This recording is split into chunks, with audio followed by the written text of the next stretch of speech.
Chag Sameach and Shabbat Shalom. Today's Haftarah is for Chol Hamoed Sukkot.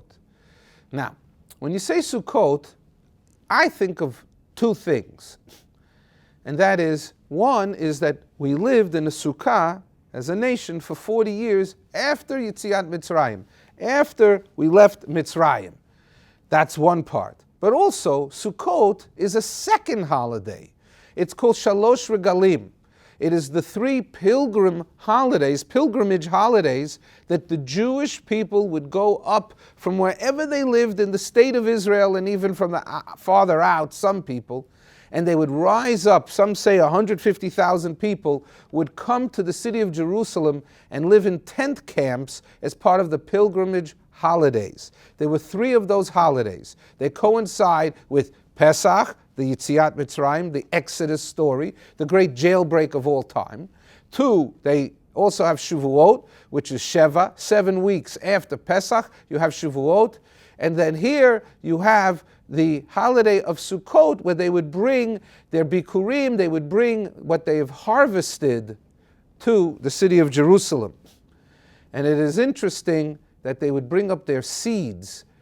It says these seeds would be blessed by the Kohanim, so they would go back and plant them, so they would have these bumper crops and blessed crops.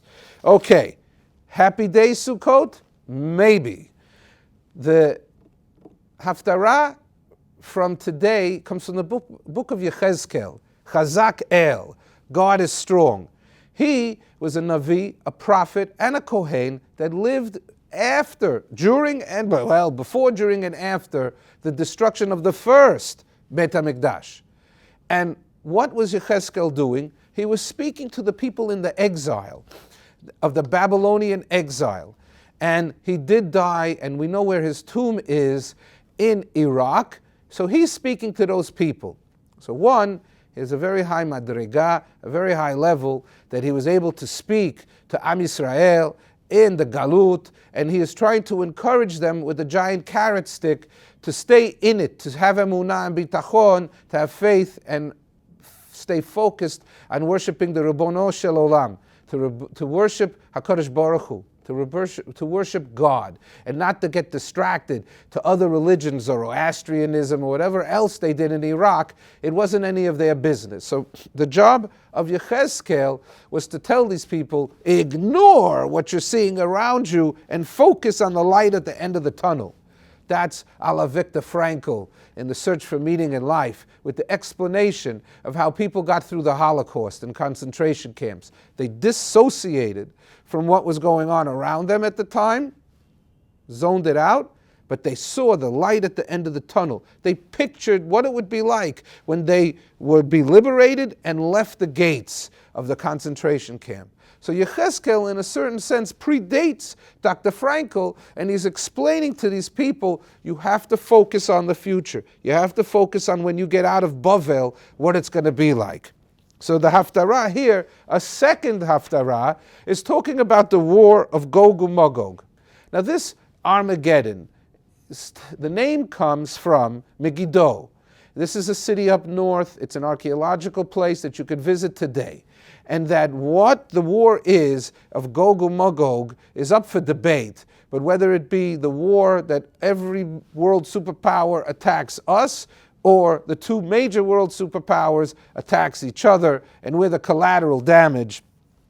But the belief is that it's going to take place, this war will take place either in the month of Tishrei or in Nisan, because you'll also see the Haftarah on Chol Hamoed Sukkot is also from the book of Yechezkel, actually from the same chapter, and it is talking about the Valley of the Dry Bones story, which is a very, very famous story.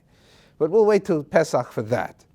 So here, Vayom Bayom Ahu, Bayom Bo Gog al Admas Yisrael Nu'um Hashem. So here, he's just describing, Yechezkel is saying that this day of Armageddon is going to come, and then he goes and he describes what this war is going to be like and what's going to happen to all the people. And he explains that the Rishaim, Jewish people that did not follow in God's ways, they have to change their evil ways. Otherwise, they're going to get destroyed. and that he says, but the tzaddikim are going to be preserved. This is one of my famous psukim in all of Tanakh, and it starts off in Pasuk Chav Gimel, V'hitkadalti, v'hitkadashti. Hey, wait a minute. That sounds like something I say, but in Aramaic. Yes, Yitkadal v'yitkadash comes from Yechezkel, that I should become great, Gadol, and I should become holy. I should be made holy. That the Kaddish that we say every day, whether it be in the services, whether it be that we're saying if we're in mourning, whether we say it when we finish a learning of a chapter in a Sefer of Gemara, Masechta Gemara, we say this Kaddish. So where do these two words come from? It comes from this Haftarah, Yechezkel, that we should know the Hebrew biblical origins of our day-to-day lives. It's such a big part of it, but so few people know where this came from. And then it continues to describe V'shilachta eish b'magobu v'yoshvei ha'im lavetach, that these people that are our enemies will be destroyed. So this is something where the Navi is saying to the people that are in the exile, your days in exile are countable. They will come to an end. You will then return back to the land of Israel, and all the evil enemies will be destroyed, and that world peace, whatever's left of it, will endure forever and ever. And this is what's going on Chol Hamoed Sukkot, on the Shabbat's Haftarah. Shabbat Shalom. Thank you for listening.